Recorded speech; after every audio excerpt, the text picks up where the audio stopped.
It was the kind of night that wrapped the world in silence, except for the storm.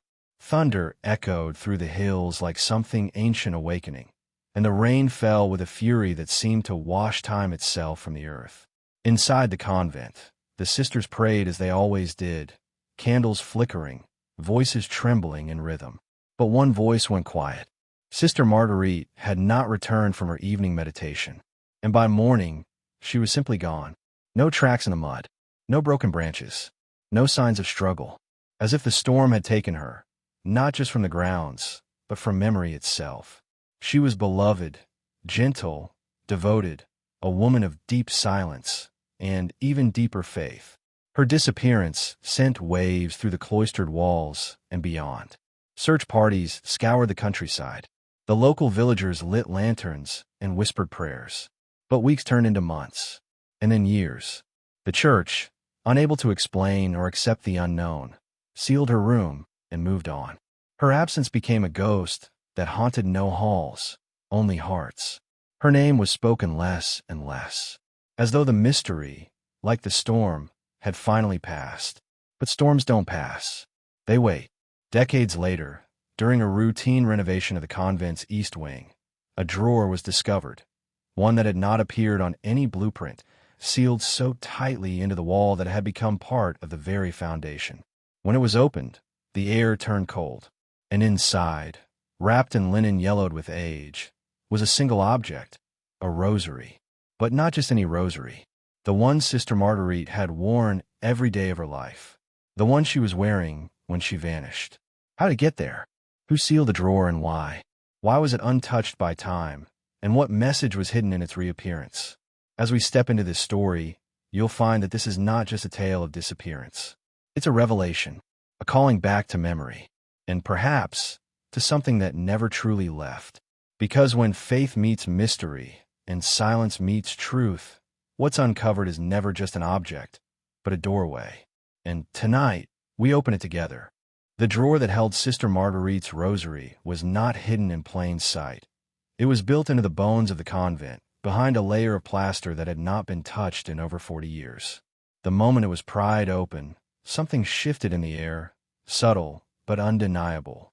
Dust rose not as particles, but like memory. And the rosary, it gleamed, not polished, not new, but preserved, as if the storm that had swallowed her had kept this one piece safe, as if it had waited for just the right moment to return it. The sisters present at the discovery didn't speak right away. Their eyes met, and for the first time in years, they whispered her name, Marguerite.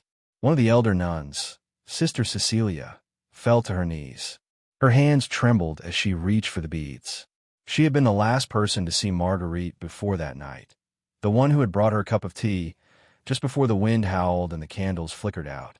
And now, with the rosary in her hands again, her voice cracked as she said, "She never left." That simple phrase sent chills through the convent. What had long been dismissed as an unsolvable mystery began to feel like something else entirely, a message. But from whom? Or what? And why now? Sister Cecilia revealed something she had kept secret for decades. The night Marguerite vanished, she had heard the chapel bell ring 13 times. No one else had heard it.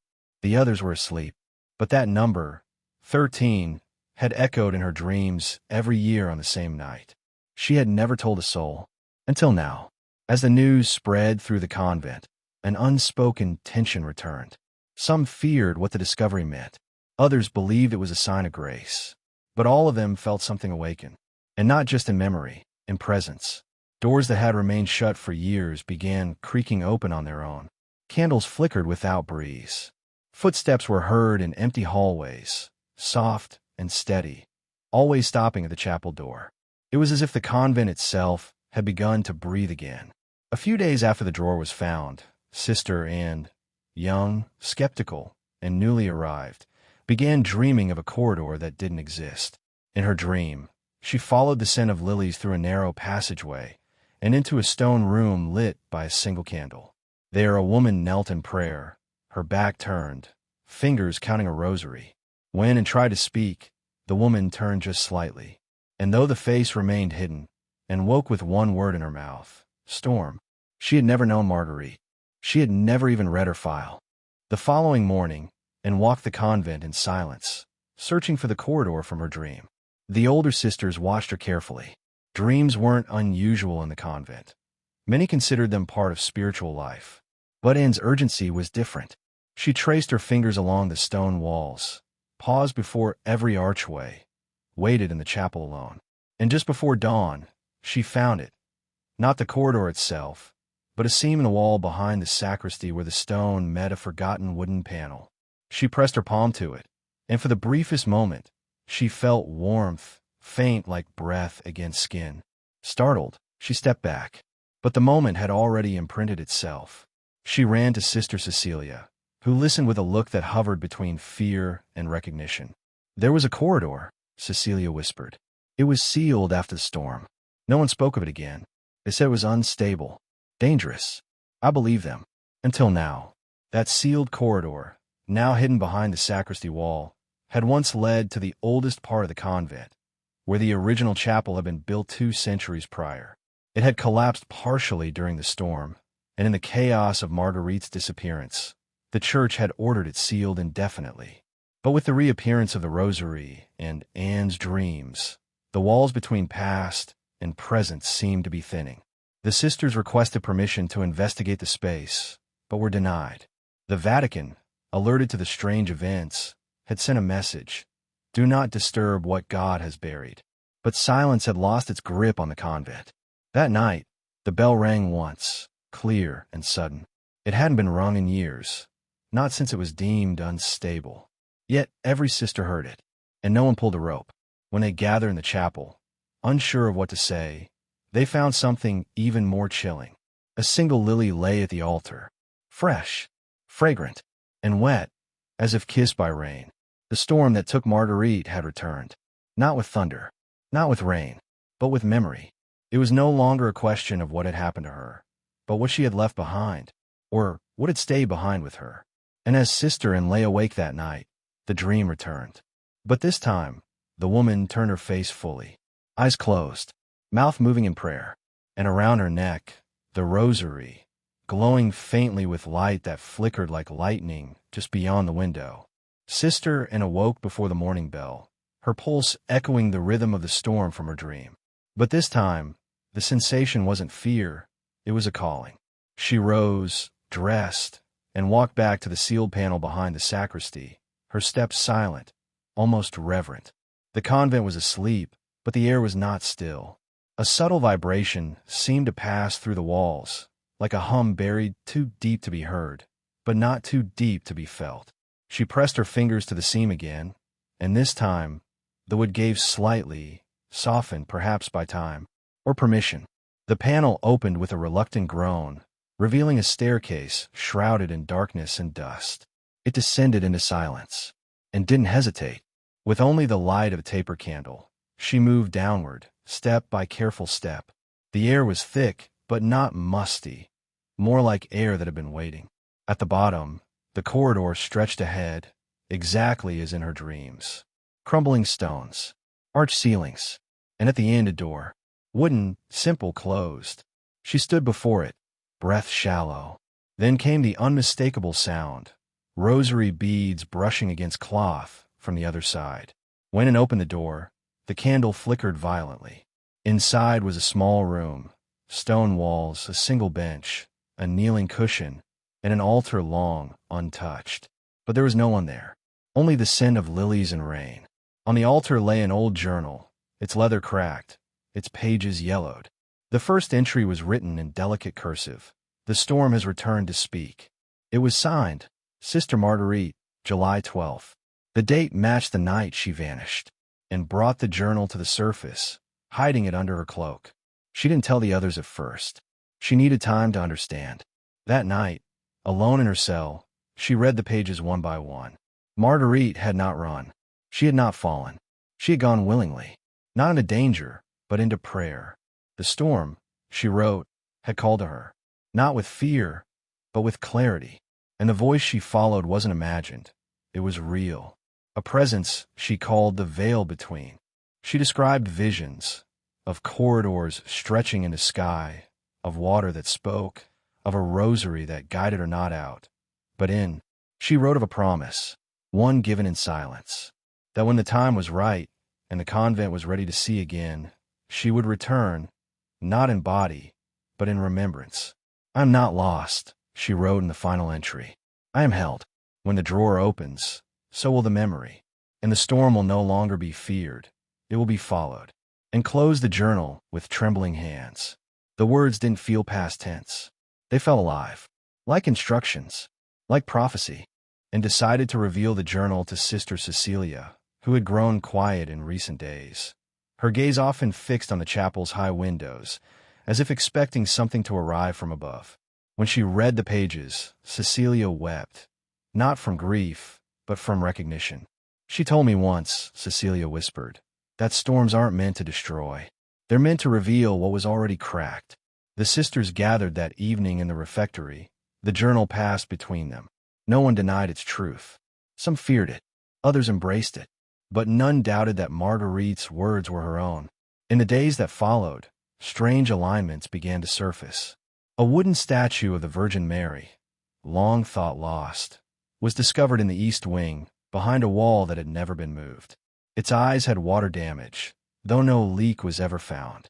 A stained glass window that had darkened decades ago shimmered again when touched by sunlight for the first time in years, casting a pattern of 13 white dots across the chapel floor. A pattern that, when mapped, mirrored the arrangement of beads on Marguerite's rosary. The younger nuns began recording their dreams. Many described walking through gardens filled with ash and petals. Some saw the same room and had found the kneeling cushion, the journal, the altar, and always the sound of beads in motion. The rosary was never visible, but it was always heard. Sister Maria, a novice who had never met Marguerite, dreamed of her face in startling clarity. She said, "She's waiting," Maria told them, "not to return, but to be remembered rightly." Then, one night, the storm came again. Not a metaphor, a real storm. Thunder cracked open the sky with the same timing described in the journal. 3 long rolls, 1 pause, and a final burst. The chapel doors flew open with the wind. The candles, instead of going out, flared brighter. The sisters gathered instinctively, and there, on the altar, lay the rosary once more. They had placed it in the reliquary. It had not been removed, and yet there it was, beads glistening with water that no one had touched. No one spoke. They didn't need to. The message was clear. Marguerite had never disappeared. She had become part of the storm, part of the silence, part of the rhythm of prayer that ran deeper than stone. Her rosary was not a relic. It was a reminder that faith is not always quiet, that sometimes the truest devotion is not in what we can explain, but in what we are brave enough to follow into the dark. The storm passed by morning, but it left behind more than puddles and fallen branches. It left a hush over the convent, thick, sacred, and pulsing with something that felt unfinished. The rosary remained on the altar, untouched, but it no longer felt like an artifact. It felt like a key, and couldn't stop thinking about the phrase Marguerite had written. The storm will no longer be feared. It will be followed. What did it mean to follow a storm? Was it literal, spiritual, or was it simply the call to walk into the places no one else dared? Sister Cecilia, emboldened by the signs, shared something she had hidden even from herself. Years ago, after Marguerite's disappearance, she'd found a letter in the chapel pew. It had been unsigned, but the handwriting was unmistakable. In it, Marguerite had written, "If the veil opens, do not close it again. Truth will look like thunder, but beneath it is peace." Cecilia had burned the letter in fear, convinced it was temptation. Now, she regretted it, but assured her, truth doesn't burn. It returns. The sisters made a collective decision. They would reopen the sealed corridor officially, this time not in secret, but with full ceremony. Dressed in white robes, they gathered with candles and incense. They prayed not to find Marguerite, but to honor the space she had touched, the silence she had trusted. When the final stone was removed, a wave of warmth swept through the room. Not heat, but familiarity, like being embraced by memory. The air was fragrant with lilies, and on the wall, scrawled faintly in chalk, were the words, "Still here." In the days that followed, The convent saw more visitors than ever before. Not because of spectacle. There was no news coverage, no official statement. Word had spread quietly, as all sacred things do. Women from distant monasteries came to kneel in the sealed room. Pilgrims sat for hours in silence by the altar. Many left rosaries behind, some broken, some new, all full of meaning. And the strange thing? None of the rosaries stayed where they were placed. Each morning, they would be found in different corners of the convent, often near the doors of the sisters who most needed comfort. And then one evening, as twilight kissed the windows with blue and gold, a child arrived. She had wandered in from the village during Vespers. No one recognized her. She said nothing, just walked slowly to the altar and pointed to the rosary. Then she whispered. She said, "You remembered." When asked who she meant, the girl smiled and replied, "The one in the rain." Before anyone could ask more, she turned and walked away, barefoot, leaving no prints, her dress dry despite the wet stones, and stood frozen. And in that moment, she knew. The veil hadn't just opened. It had spoken. The child's words rippled through the convent like the echo of a bell. The one in the rain. It was too precise to be chance, too familiar, and it revived an old truth the sisters had tried to bury, the belief that Marguerite had never vanished, only crossed into something deeper, something that prayers alone could not touch, but memory could. That night, and sat beside the chapel window, staring into the rain. And as lightning flashed across the sky, she saw it. Not in the distance, but in her own reflection. A figure, still, hands clasped, eyes closed, praying. She turned quickly, but the room was empty. Still, the impression lingered. Not fear, not even awe, but presence. A presence that had been growing steadily, not to reveal itself, but to remind. The journal, the rosary, the storm, the dreams, all threads leading to the same center. Marguerite's choice to surrender not just her body, but her voice to something eternal. Something that required no witness, no applause, no answer. Only faith deep enough to vanish for the sake of revealing. Days passed. The convent resumed its rhythm, but it was no longer the same place. Rooms once cold now felt warm. The bell tower, long and active, chimed softly on still nights, never rung, but never silent. The chapel, too, seemed changed. Light poured through the windows in patterns that mirrored rosary beads. Even the bird song in the garden sounded more like music than chants. The veil, it seemed, had not just opened. It had stayed open, and the sisters lived not with fear, but with reverence. And, once skeptical, now spent her mornings kneeling where the drawer had been discovered. She no longer asked for signs. She no longer needed them. Instead, she prayed in stillness, listening for the breath beneath the silence. And one morning, as dawn crept gently across the stones, she heard it, a whisper, so faint it might have been the wind. "Keep walking." She did not open her eyes. She did not need to, because she knew who it was. And she understood the message wasn't just for her. It was for anyone who has ever stood in the storm and wondered if someone was listening. And so, the convent remains, untouched by spectacle, but pulsing with something greater than story.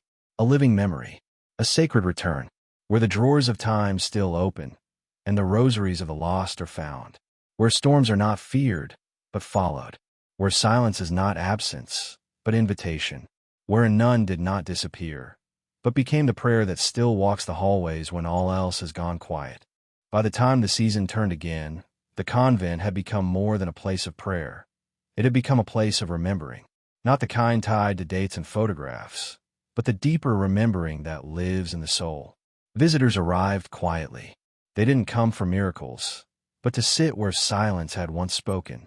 They walked the corridors, pausing where the air shifted, listening where the walls breathed. And most of all, they came to see the rosary, the one that had reappeared. It no longer rested behind glass. It hung gently over the altar, swaying ever so slightly, even when the air was still. Among the visitors was a woman in her 90s who had once studied to become a nun, but had left the order just before Marguerite's disappearance. She had never spoken of that chapter of her life, but when she touched the rosary, her hands began to tremble, and tears spilled from her eyes. "She prayed for me," the woman whispered. That night, I was leaving in secret, afraid. And she found me. She didn't stop me. She just held my hand and said, You're already seen. The woman had thought she imagined it. Until now. Stories like hers began surfacing. Small encounters. Half-forgotten conversations. Little gestures that now echoed with clarity. Marguerite had always been a presence. Never loud, never commanding, but always watching, always listening.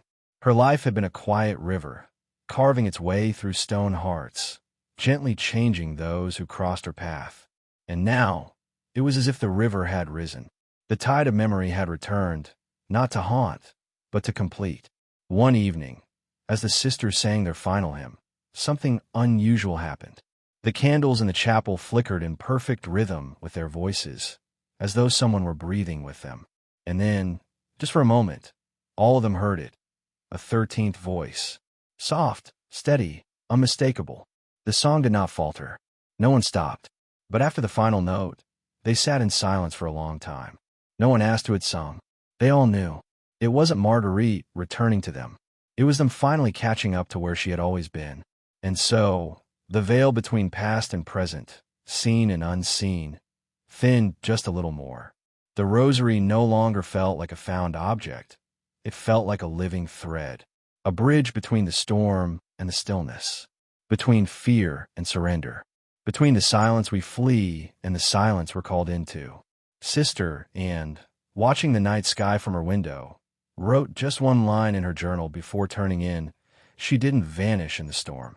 She became part of the rain. The convent's library, long untouched except by scholars and the curious, began to feel alive again. Books once left forgotten on high shelves now held new meaning. One, in particular, had a strange detail. Its title page had no name, no date, just the imprint of a pressed lily and the initials M.A. and opened it out of instinct, though she couldn't explain why. Inside, she found a handwritten meditation. God hides not in thunder, but in the space between echoes. She recognized the handwriting immediately. Marguerite's again. But this book had not been cataloged. No one knew how it had gotten there. The more Anne read, the clearer it became that Marguerite had been preparing, not to leave, but to guide from somewhere the others couldn't yet see.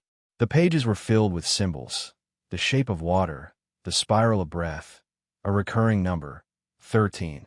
She had marked the phases of the moon, the shift of birds in the sky, the scent of earth before rain. To some, it might have seemed poetic. To Anne, it was a map. A quiet theology built not on answers, but on noticing. With permission, the sisters turned part of the east wing into Marguerite's room. Not a shrine, she would never have wanted that, but a space for those who felt on the edge of something they could not name. There was no guidebook, no rules, just the sound of water flowing from a small fountain in the corner, a few blank pages on a desk, and a simple inscription on the wall. Come as silence, leave as remembering. It quickly became the most visited space in the convent. One night, a young woman entered, eyes red from grief.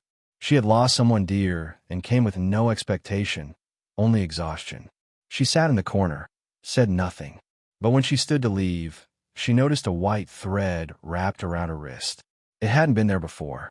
Attached to it, a single bead, identical to those on Marguerite's rosary. No one could explain it. No one tried. She wept quietly and walked out into the dark, no longer asking why, just whispering thank you.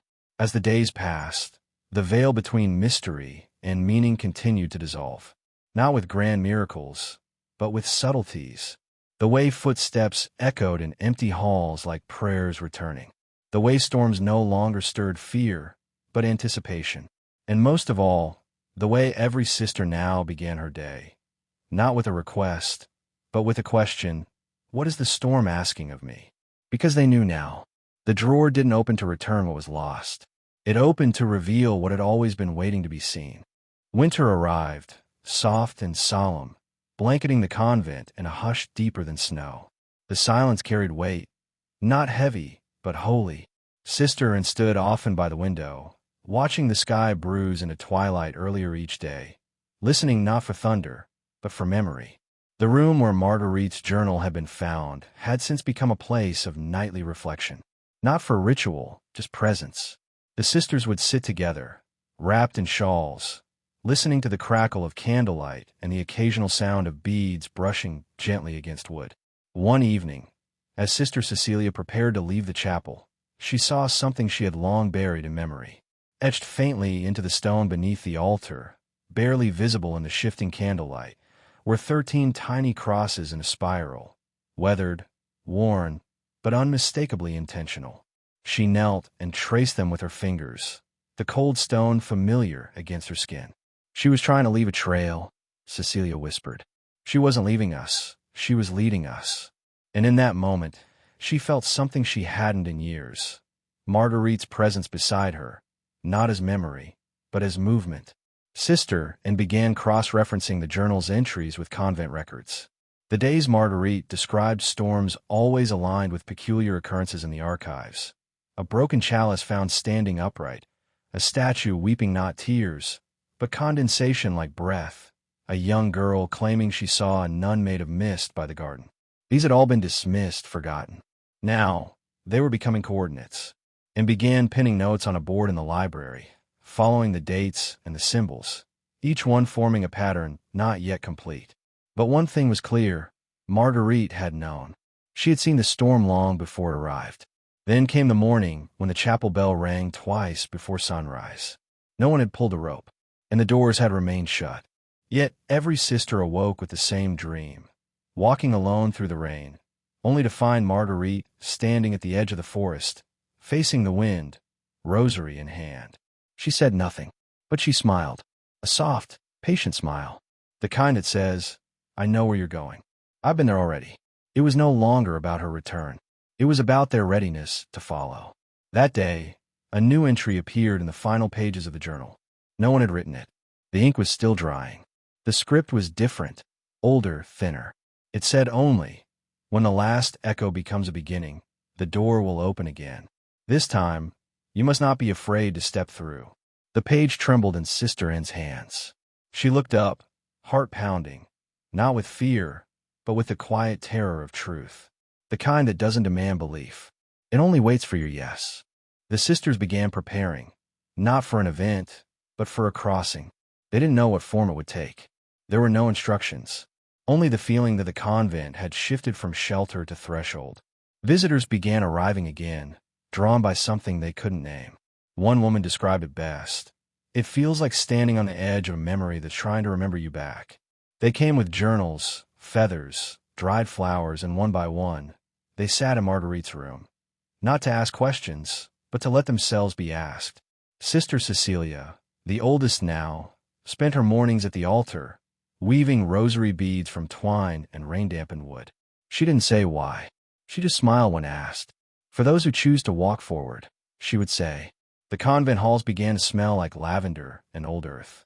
Storms passed overhead more frequently, but never with violence. They came gently, like visitors knocking with reverence. And with every rainfall, the lilies bloomed, even through frost. One quiet morning, Sister N found a slip of paper tucked inside Marguerite's journal. It hadn't been there before. It contained no writing, only the imprint of a thumb, faintly marked in ash. Below it, a number, 13. The symbol that had once felt ominous, now felt like a key. And placed the slip beneath the rosary on the altar and waited. That night, the bell rang 13 times, slow, deliberate, echoing not through the convent, but within the walls of the hearts that had been listening all along. When the sisters returned to the sealed corridor, they found the air different, lighter. The altar candle, long extinguished, was burning again, its flame steady, tall, defiant against the dark. On the wall, someone had written in chalk, "The veil is not a wall. It is a breath." No one claimed to have written it. No one needed to. It was clear. Marguerite had not returned as a ghost. She had never left. She had become part of the breath between this world and the next. And her prayer had always been the same, that when they were ready, they would remember how to follow. And so, the convent stood, not as a place where someone disappeared, but as a place where something was revealed. Not an ending, not even a beginning, but a thin place where thunder teaches and silence heals, where a rosary isn't lost, but waiting. and where the only question left to answer is the one the storm keeps asking. Will you walk through? The journals began to multiply. Not just Marguerite's, but new ones. Blank books that pilgrims brought, filled with sketches, prayers, single sentences, even dreams. Some were left behind. Others were shared only with Sister Anne, who now spent her evenings archiving them in what the sisters began calling the memory room. Inside, the scent of rain lingered. A small basin sat in the corner, collecting droplets from a single crack in the ceiling that no one had ever sealed. No matter the season, the basin never dried. One entry stood out among the rest. A child, no older than 7, had written just 2 words in soft pencil. She knows. Nothing else. No explanation. But the words struck in deeply, as if they had been written not from thought, but from knowing.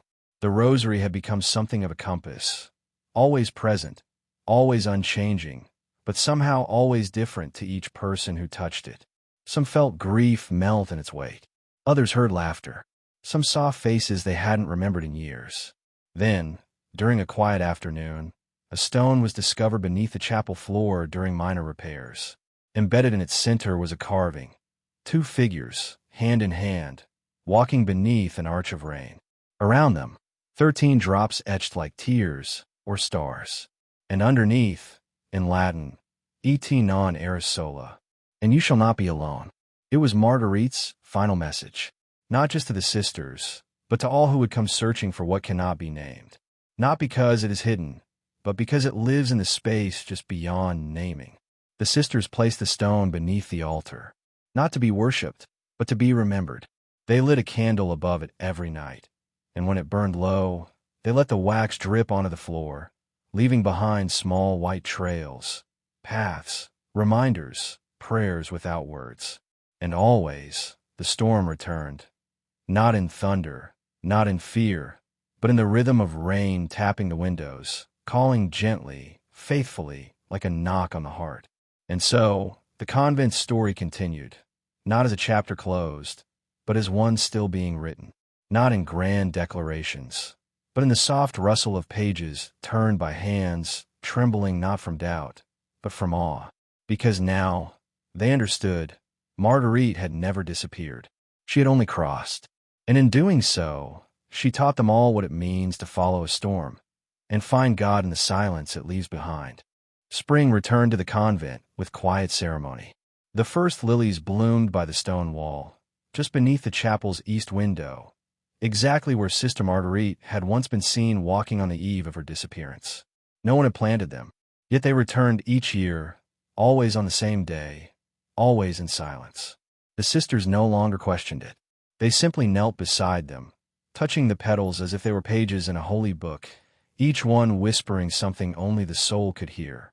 Sister Anne had begun compiling what she called the Storm Chronicle, not a theological text, but a collection of moments, dreams, fragments, the unexplained and the barely noticed. It contained no chapters, no narrative arc, just voices woven together by one thread, presence. One entry described waking to find rain falling only on one window, though the rest of the sky was clear. Another told of a rosary bead found tucked inside a Bible that hadn't been opened in decades. And one, unsigned, simply said, "I walked into the chapel and forgot how to be afraid." Then came the visitation. Not supernatural, human. A group of young novices from another region had requested to spend a week in prayer within the convent walls. They arrived with reverence and open hearts, but also with questions. On the 3rd night, one of them, Sister Therese, entered Marguerite's room alone. She stayed for hours. When she emerged, her face was wet with tears, but her voice was steady. She asked me to listen to the thunder inside me, she said. The others, though unsure what she meant, followed her to the altar. And together, without prompting, they sang. Their song was unfamiliar, no known hymn, but the melody echoed softly, unmistakably, from the chapel walls. The older sisters recognized the tone. It was the one Marguerite had often hummed beneath her breath while cleaning the sanctuary. A lullaby she claimed had no beginning and no end. That night, as they all knelt beneath the glowing candles, something shifted again. The rosary's shadow stretched across the floor, not in one direction, but in two, as if it, too, flowed both ways. From that moment on, the sisters spoke less of miracles and more of mirrors, not glass, but people, each one reflecting something sacred when they were still enough to be seen. The convent was no longer a place to visit. It was a place to return to, not to find Marguerite, but to remember the parts of themselves that had gone quiet in the noise of the world, the parts that only the storm could wake. As summer approached, the veil that once separated the sacred from the seen felt thinner than ever. The sisters no longer looked for signs. They lived within them. The boundaries between prayer and life, between silence and message, had dissolved. Marguerite had become more than memory. She had become rhythm, a heartbeat woven into the footsteps across the chapel floor, into the flicker of every candle, into the weight of every pause between spoken prayers. One morning, Sister Anne woke before dawn and walked into the sanctuary alone. She carried no candle, no book, only a folded piece of cloth she had found tucked into Marguerite's journal days earlier. It was embroidered with a single phrase: "The storm is not above, it is within."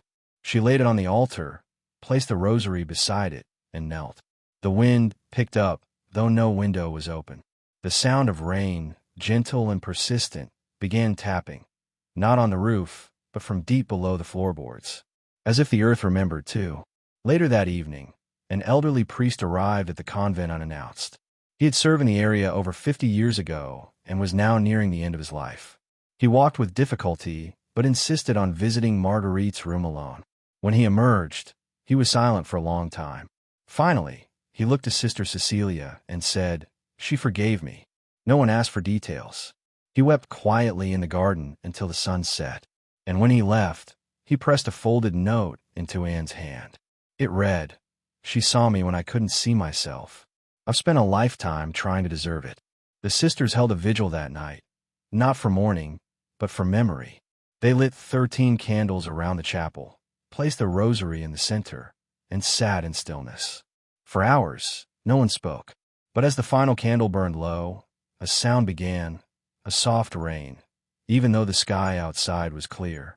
The sound grew, not louder, but deeper, until it filled the entire space with its presence. And there, in the silence between raindrops, a single phrase rose in the hearts of all present. The drawer was never locked. We were. Tears flowed, not out of sadness, but out of release. Sister Marguerite had not been lost. She had not been hidden. She had simply stepped into the storm that lives within every soul who dares to surrender to silence. And now, the sisters understood. The rosary was not returned to answer the mystery. It was returned to remind them. The mystery had always been love. And love never leaves. The following weeks unfolded like a sacred breath, gentle, slow, and full of reverence. Sister Anne noticed a subtle change in the way the sisters moved about the convent. There was a softness in their footsteps, a calm in their pauses, as if each moment was being lived with deeper intention. They no longer searched for signs in the old places. Instead, they had learned to see signs in themselves. Marguerite had become not just a figure in their past, but a thread within their very being, woven into their decisions, their silences, their courage to sit still in the unknown. One morning, just after lauds, the youngest of the novices, Sister Maria, walked quietly into the garden. There, blooming beneath the archway, was a single white rose, untouched, luminous in the early light. It hadn't been there the day before. As she reached to touch it, a single bead from a rosary fell gently from above, landing on the petals without disturbing them. She looked up. There was nothing. No ledge, no window, just open sky. She brought the rose inside, and the sisters placed it at the base of the altar. They did not speak of miracles anymore. They simply honored them. Pilgrims continued to come, drawn not by curiosity, but by something deeper, a quiet calling that tugged at their hearts. Many described the same experience. Upon entering Marguerite's room, they felt as though someone was waiting, not as a presence to fear, but as a soul that had been longing to listen. Some wept, some laughed, some said nothing at all, but all of them left changed. The convent had become what it was always meant to be, not a place of answers, but a place of remembrance. In the old corridor, where the sealed drawer had once held the rosary, a new drawer had appeared, fashioned of the same wood, though no carpenter had been called. Within it lay small scraps of handwritten prayers, left by visitors, folded in halves and quarters, carrying burdens and blessings alike. The sisters never opened them. They believed those prayers belonged to the silence. Instead, they added their own, once a week, folded tightly and left without names. It was no longer about being seen. It was about offering the unseen with trust. And slowly, it became clear. Marguerite had opened not a drawer, but a doorway. One that could only be entered by surrender. Her story was no longer her own. It belonged to all who had touched the rosary, who had stood beneath a storm and dared to listen instead of run. The convent was no longer a monument to her mystery. It was now a living rhythm, a sacred heartbeat passed from soul to soul, echoing long after the final bell had rung.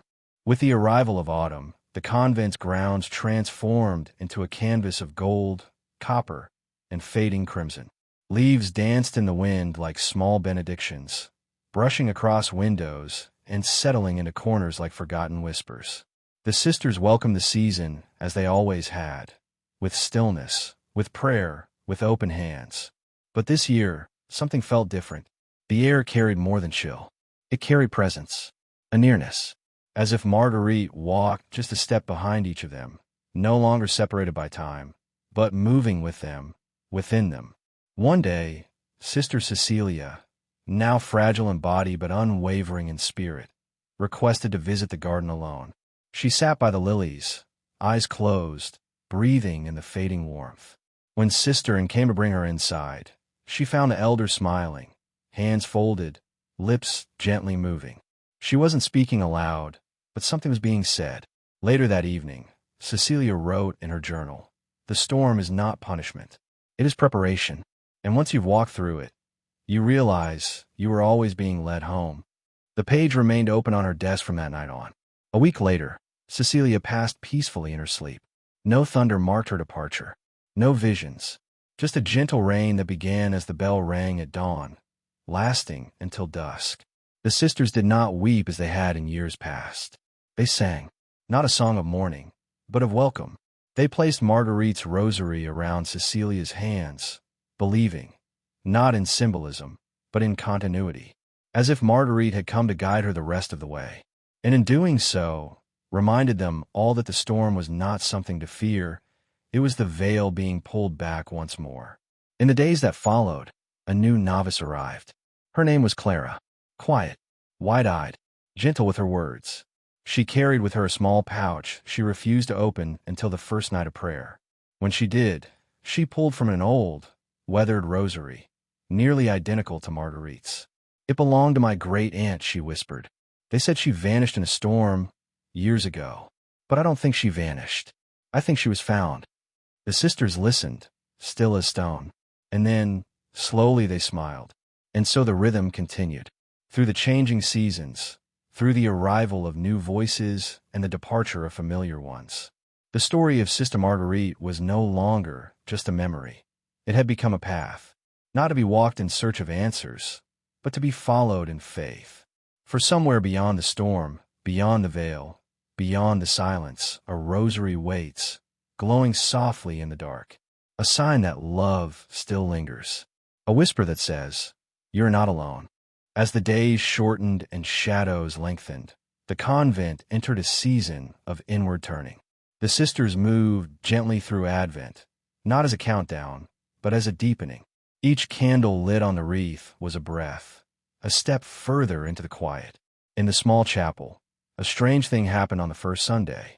The flame of the candle flickered, not in chaos, but in rhythm, matching the ticking of the old clock on the wall.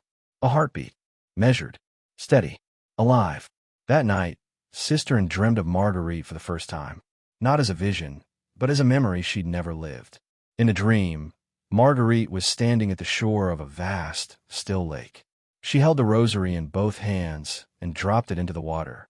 But instead of sinking, it floated, then multiplied, becoming hundreds of rosaries, each drifting outward in all directions, carried by unseen currents. When and awoke, Her pillow was damp with tears, and in her hands she found a single bead, one not from the original rosary, but carved from wood, worn soft at the edges. Wordlessly, she placed it in the memory room, beside a small stack of folded prayers. No one questioned it. They had long since stopped requiring explanations. The convent now breathed in mystery as naturally as air.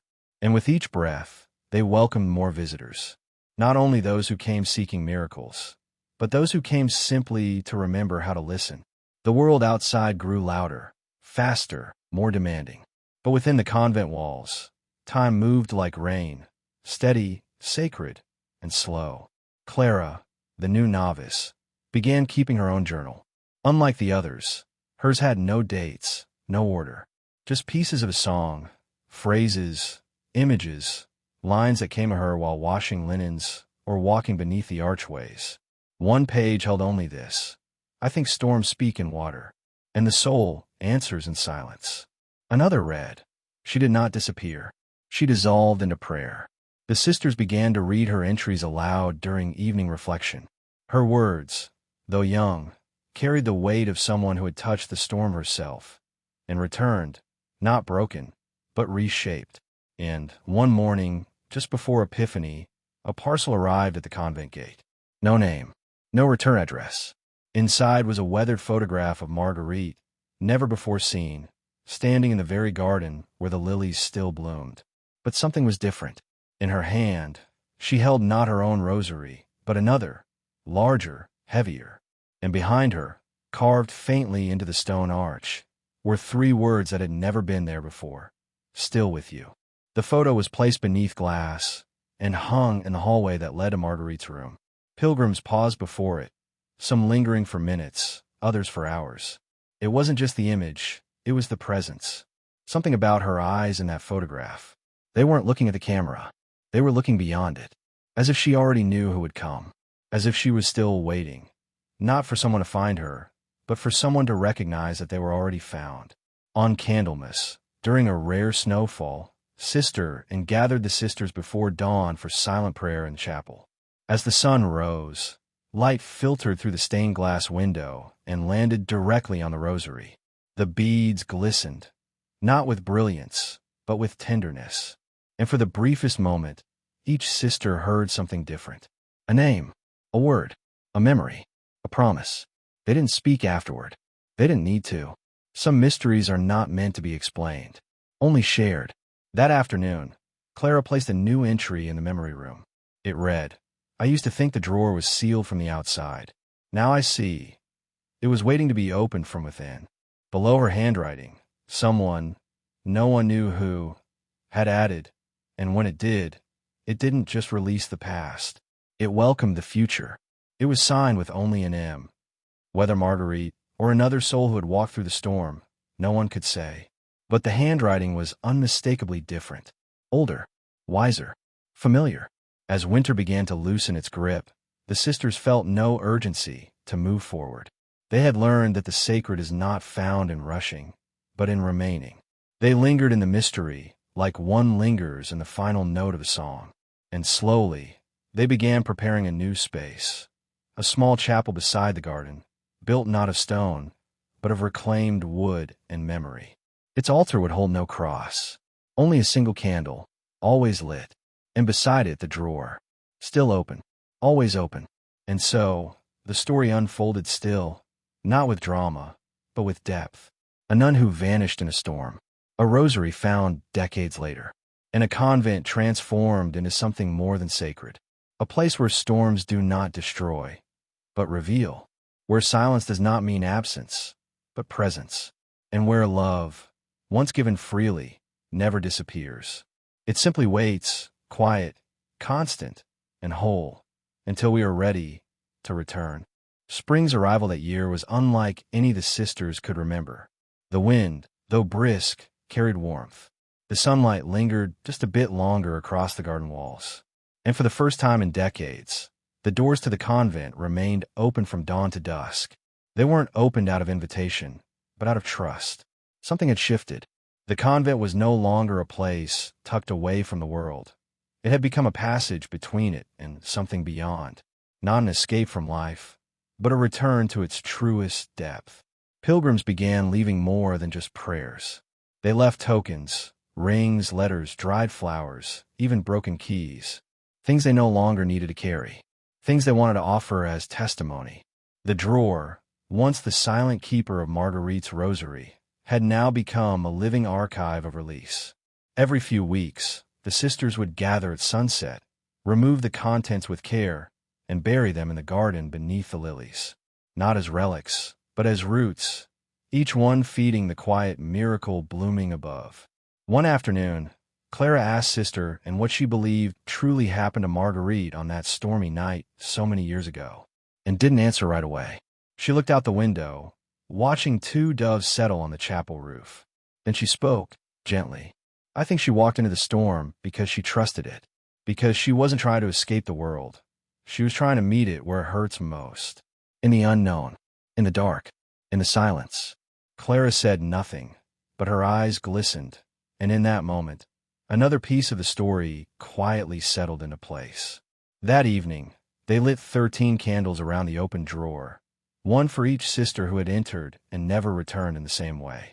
Not because they were lost, but because something within them had awakened. The air was still, yet full, thick with presence. The candlelight cast long, trembling shadows on the stone walls, and the rosary, now weathered from so many hands, seemed to pulse with its own rhythm.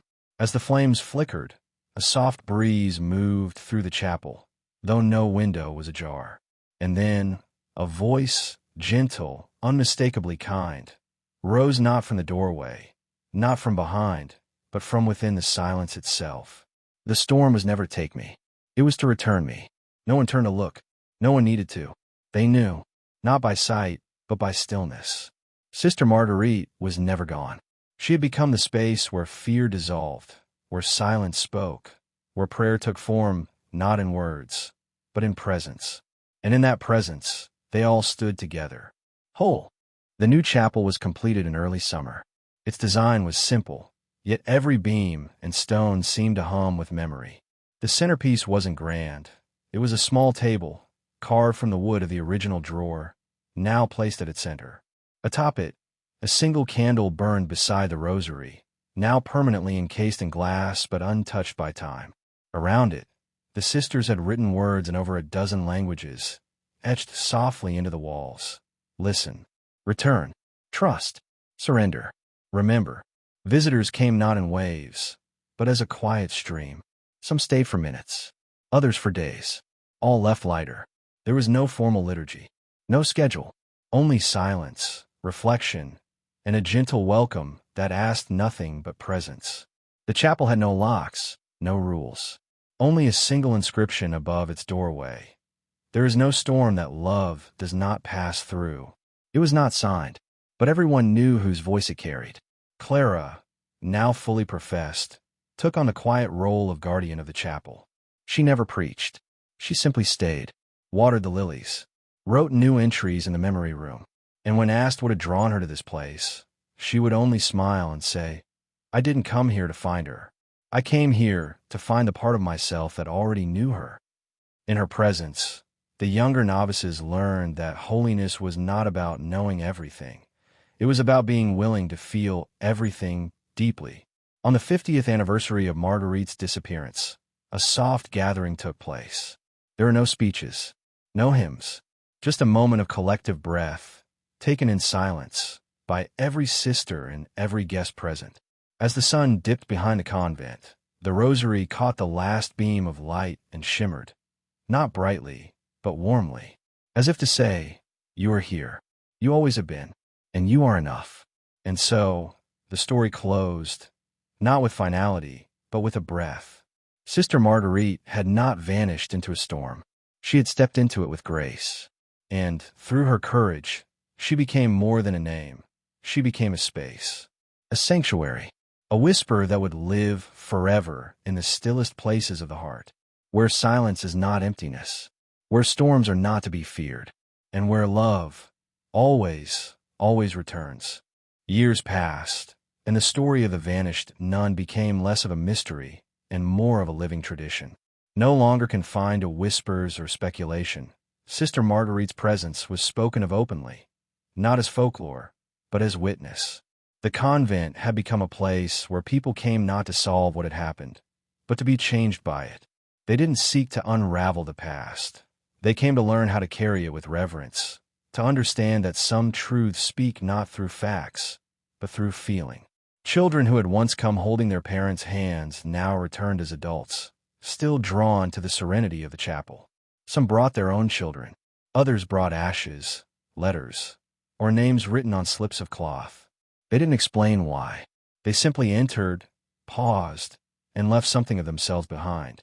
In doing so, they continued what Marguerite had started, not a legacy of loss, but of deep, transformative offering, a life that, in disappearing, had somehow made others more whole. One young woman arrived during the first rain of spring, soaked and silent. She didn't speak for 3 days. Then, in the garden, she quietly asked to be baptized, not into any denomination, but into silence.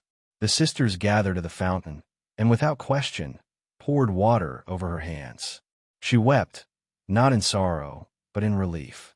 Later, she wrote in the guest journal. She did not vanish into the storm. She became the calm after it.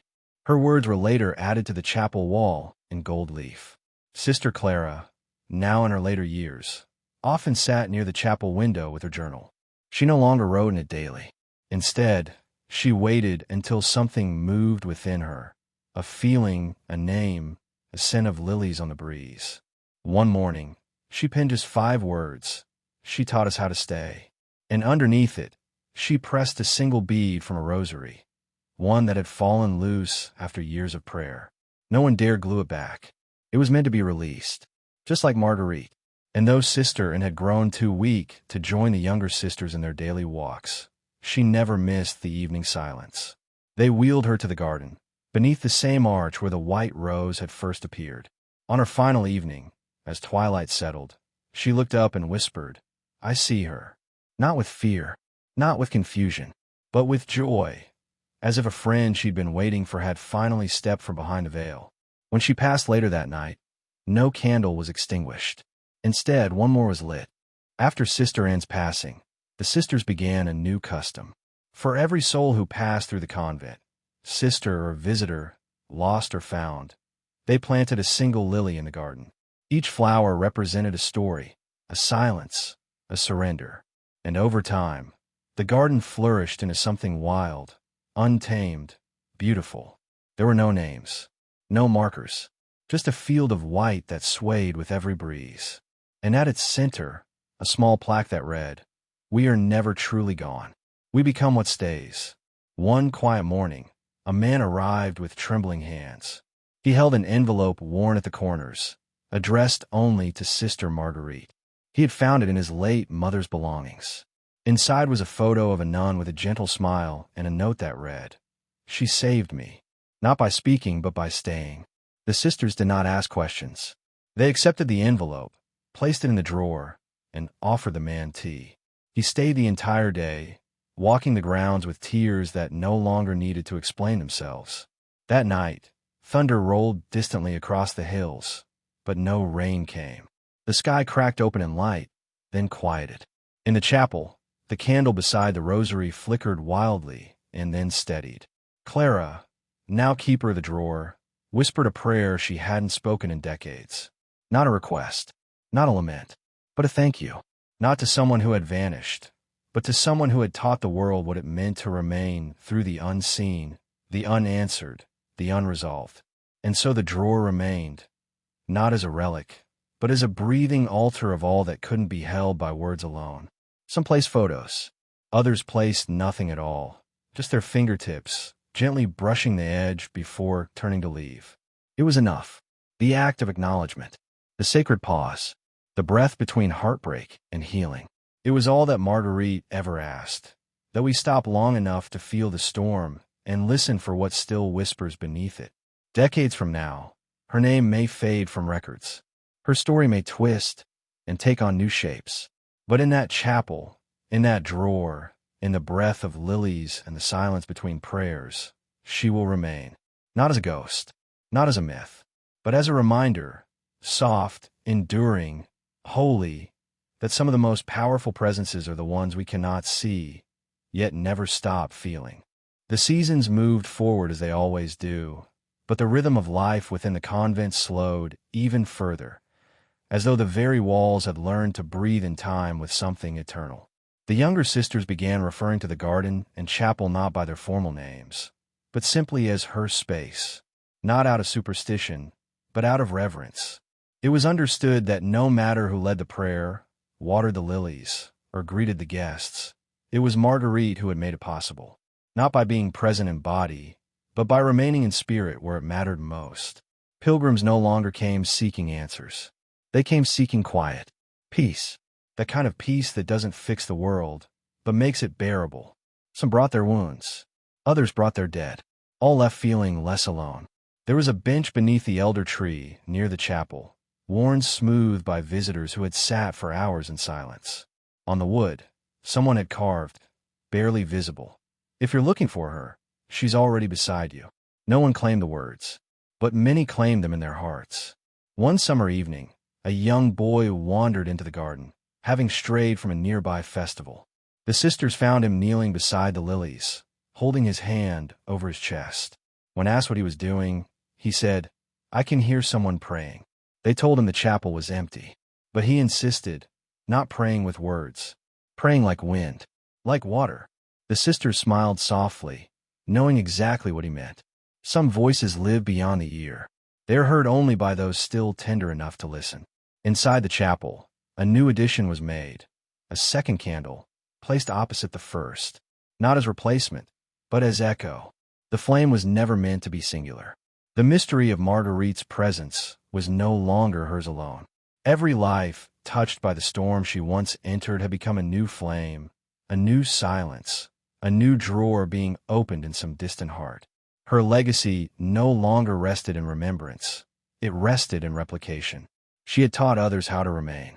And in the stillness of those summer nights, with the convent bathed in moonlight and lilies blooming wild, there was no need for explanation. The sisters knew. The visitors felt.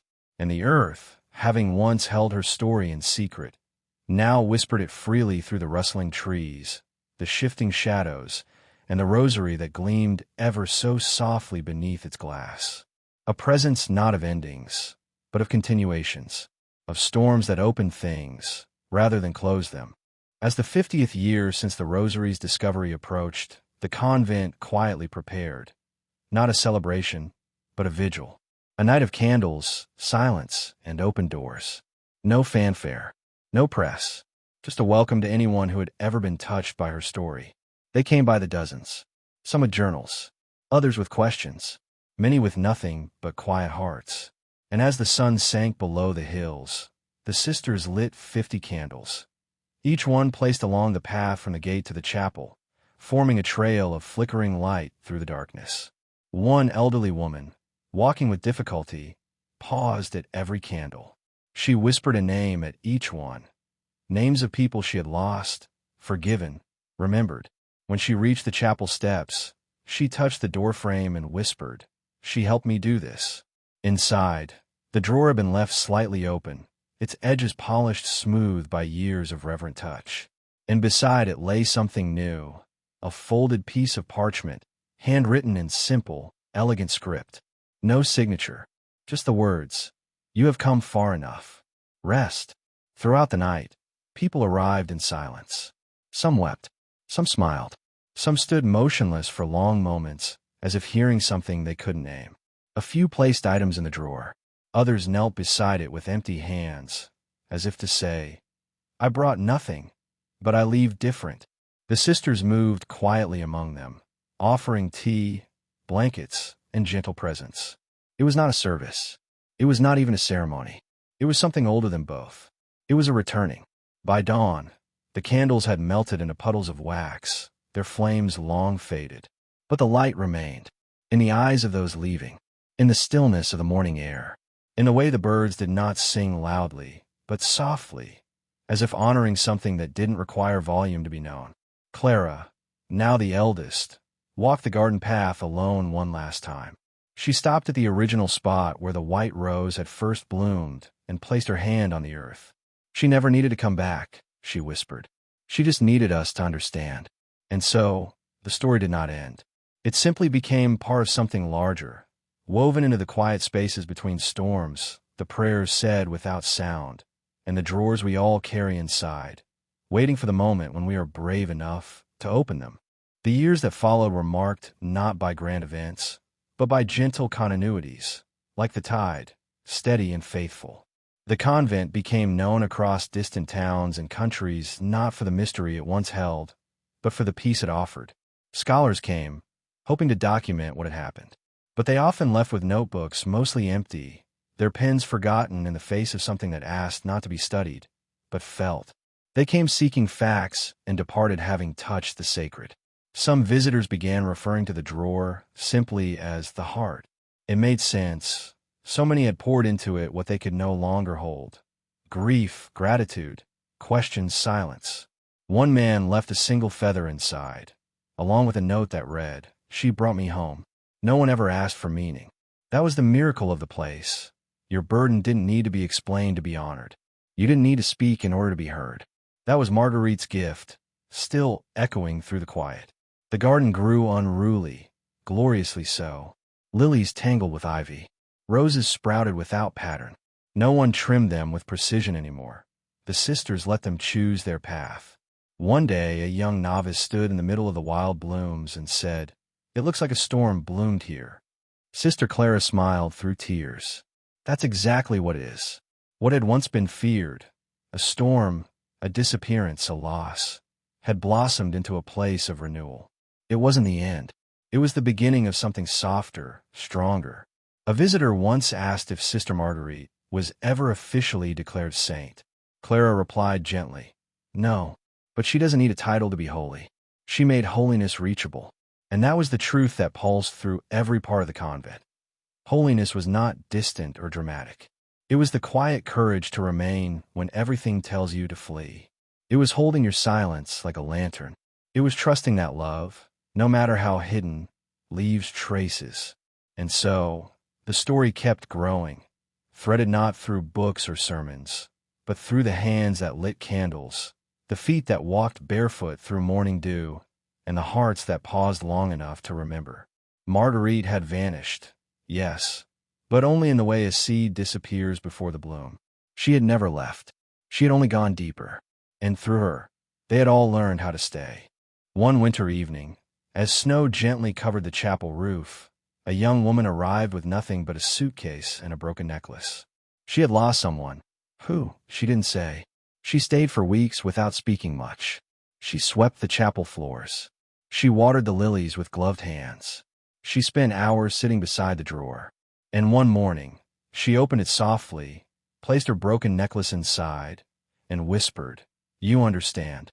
Then she wept, not from pain, but from recognition. The sisters didn't question her. They didn't need to. They had seen it before. What the world called a place of mystery, they now simply called home for the undone.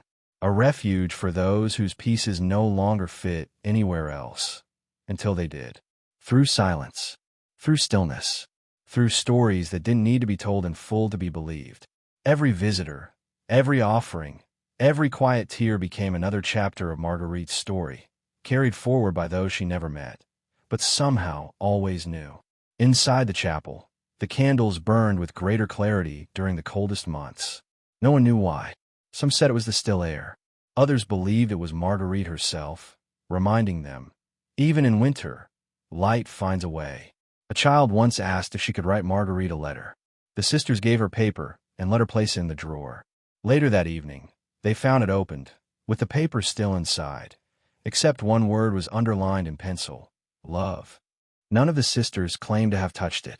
Years began to weave the story so gently into the world that those who visited no longer questioned whether it had really happened. They didn't need to. Truth was no longer defined by evidence, but by resonance, and the convent had become a tuning fork for that resonance. Not loud, not boastful, but vibrating just enough to touch something ancient inside the soul, something that remembered what it meant to lose and find again.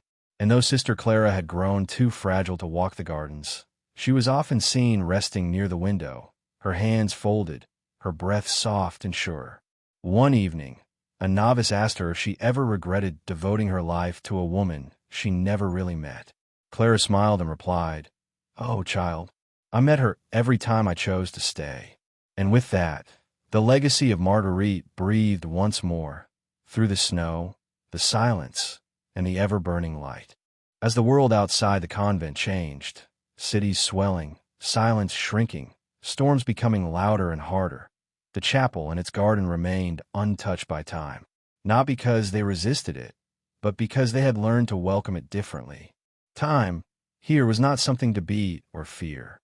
It was something to sit beside, like an old friend with tired hands and a gentle voice. And in that friendship, the story of Sister Marguerite deepened, not in complexity, but in clarity. One morning, a filmmaker visited, hoping to capture the miracle.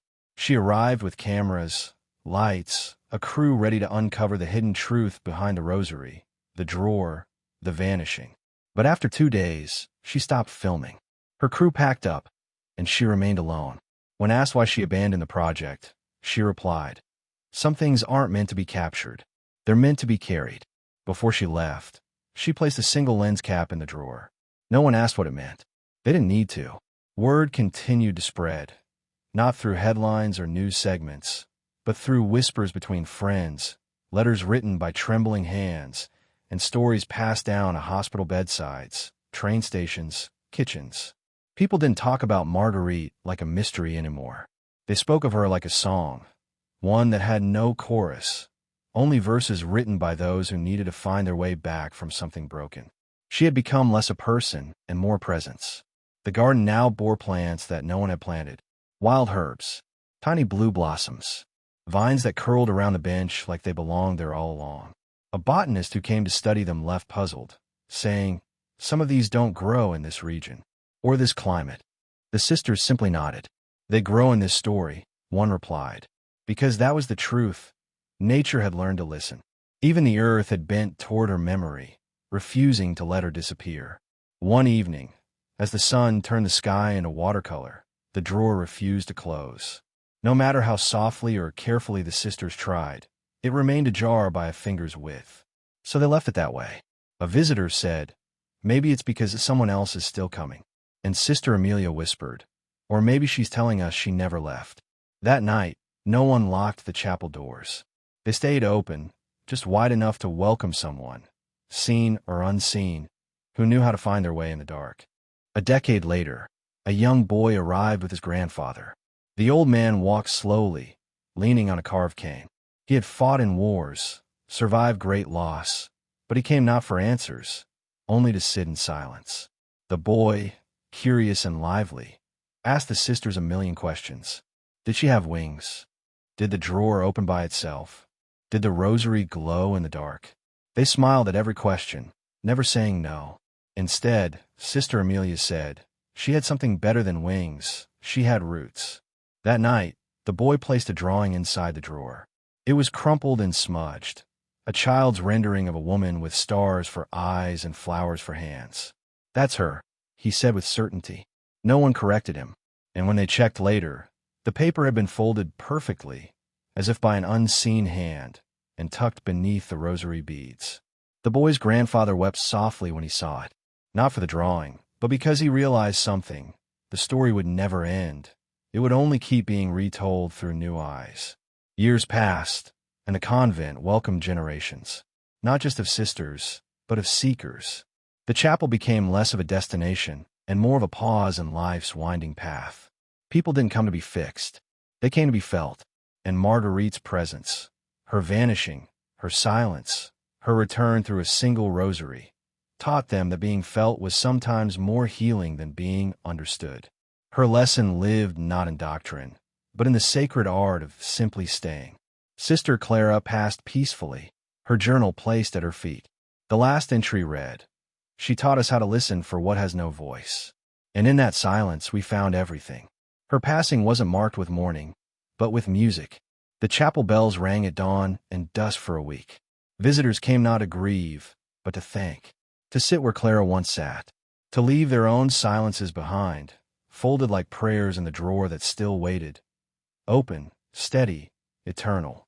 And when the snow returned that winter, covering the garden in white, the lilies remained, somehow blooming, somehow untouched. And from the chapel window, Sister Amelia whispered, "Even in silence, she speaks." The flame beside the rosary flickered gently, and across the grounds, not a single door creaked, not a single leaf stirred. It was as if the entire world, for just a moment, had stopped to listen. In time, no one could say exactly when the drawer had become more than a drawer. It was no longer a place to store or to discover. It had become a threshold. People didn't come to it for answers anymore.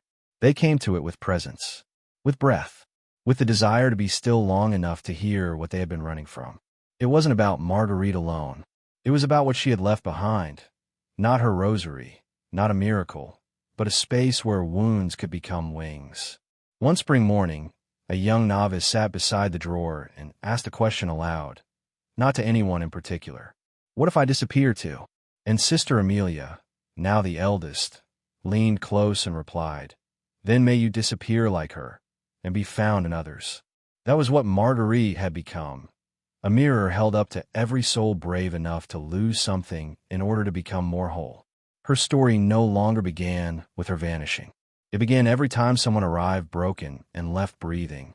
The chapel was never renovated. The cracks in the wall remained. The floorboards still creaked in the same places. The sisters had agreed long ago that perfection wasn't the goal. Truth was. And the truth was this: the rosary had never left. Neither had the silence. Neither had she. The drawer, after so many years, had gathered hundreds of items. But none were ever removed. Each offering was layered atop the last, like petals on a grave that had never been filled. Once, during a solar eclipse, dozens gathered in the garden to watch the sky dim into gold and shadow. At the exact moment the light returned, the bell in the chapel rang once, without anyone pulling its rope. No one moved. No one spoke. They simply stood still, the light pressing against their faces like a hand that remembered them. Later, someone swore they saw Marguerite's silhouette in the window. But no one investigated, because by then, they had learned, not all presence needs proof. The drawer remained open that evening, the rosary untouched, gleaming beneath the candlelight. A breeze moved through the chapel, and the flame bent gently without going out. It was as if everything, the chapel, the lilies, the snow, the stories, had agreed to hold her memory not with noise, but with reverence. And in that reverence, Marguerite's life, her disappearance, her rosary, her gift, was no longer an old mystery, but a living answer. In the final season of Sister Amelia's life, the youngest novices often gathered around her for stories. She never told them what happened to Marguerite in the storm. Instead, she told them what happened to the world after the storm. How a convent became a sanctuary. How a drawer became a doorway. How a woman who vanished became a guide for those who had lost parts of themselves. "The question isn't where she went," Amelia would say. "The question is what she left behind in all of us." The convent had become timeless, not by rejecting time, but by embracing eternity in every passing second. Visitors came in silence and left in silence, but something about them had always changed. A child with nightmares began sleeping soundly after touching the rosary. A man on the edge of despair left behind a photograph of his family and smiled for the first time in years. A young woman battling illness wrote a letter and left it in the drawer.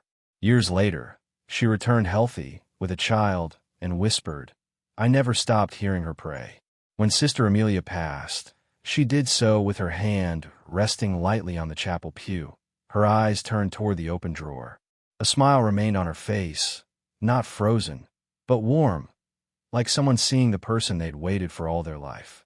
Her journal was found beneath her bed. The final page bore only one sentence: "I am home now, and so is she." The sisters didn't mourn. They lit 51 candles, each one representing a year since the rosary was found. And as the flames flickered, the silence deepened, not in grief, but in glory. From that day on, no sister ever closed the drawer again. Not once. It remained open, forever ready, forever listening. New visitors, unaware of the story, would often sit beside it and begin to cry, without knowing why. And the sisters would say nothing, because they understood. The drawer did the listening now. The story did the healing, and the silence did the welcoming. Marguerite had built something indestructible, not a chapel, but a way of being found in absence. And so, the Rosary still rests there, nestled in softness, lit by candlelight, watched over by hearts that never stopped believing. The drawer is open. The wind moves through the lilies. The chapel holds its breath. And in the stillness of it all, one truth remains eternal. Sometimes, the holiest things are not the ones we find, but the ones that wait for us to return. Some stories end with answers. Others end with closure. But this one, this journey through silence, memory, and the gentle mystery of Sister Marguerite, ends with something far more powerful, an awakening. Not of facts, not of timelines, but of the heart. What was once a tale about disappearance slowly unraveled into a revelation about presence. The kind that lingers in quiet places, the kind that teaches without speaking, and the kind that transforms not by what is seen, but by what is felt. Throughout these 30 parts, we've wandered through storms and gardens, drawers and prayers, whispered legends and unwritten letters. Each moment built a bridge, not just between the past and the present, but between the known and the unknowable. Sister Marguerite may have vanished in a single night, but her spirit reappeared in countless ways. Through every soul who paused long enough to feel her presence in their own longing, in their own search for meaning, in their own unspoken wounds. What she left behind was not just a rosary, but a reminder that the sacred lives in the forgotten. That silence is a language. That mystery is not always meant to be solved. It's meant to be honored. In the drawer that remained open, in the lilies that bloomed out of season, in the stories that kept arriving from strangers with aching hearts, she gave us the permission to listen differently, to slow down, to believe in what cannot be explained, yet refuses to be ignored. And perhaps the most lasting lesson of all is this: not all losses are endings. Some are invitations, invitations to return, not to a place, but to a part of ourselves we abandoned when the noise of the world grew too loud. Sister Marguerite taught us, in her silence, how to become visible again, how to be whole without answers, how to trust the spaces between the words. Because it's in those spaces we often find the truth we never knew we were searching for. If this story reached something deep inside you, let it echo forward. Subscribe to the channel for more narratives that carry both weight and wonder. Like the video if it stirred your heart, and share in the comments. What did this story awaken in you? Sometimes, just writing your truth is enough to begin your own return. Because in this chapel of stories, there's always a drawer waiting, open, patient, and ready to receive what only you can give.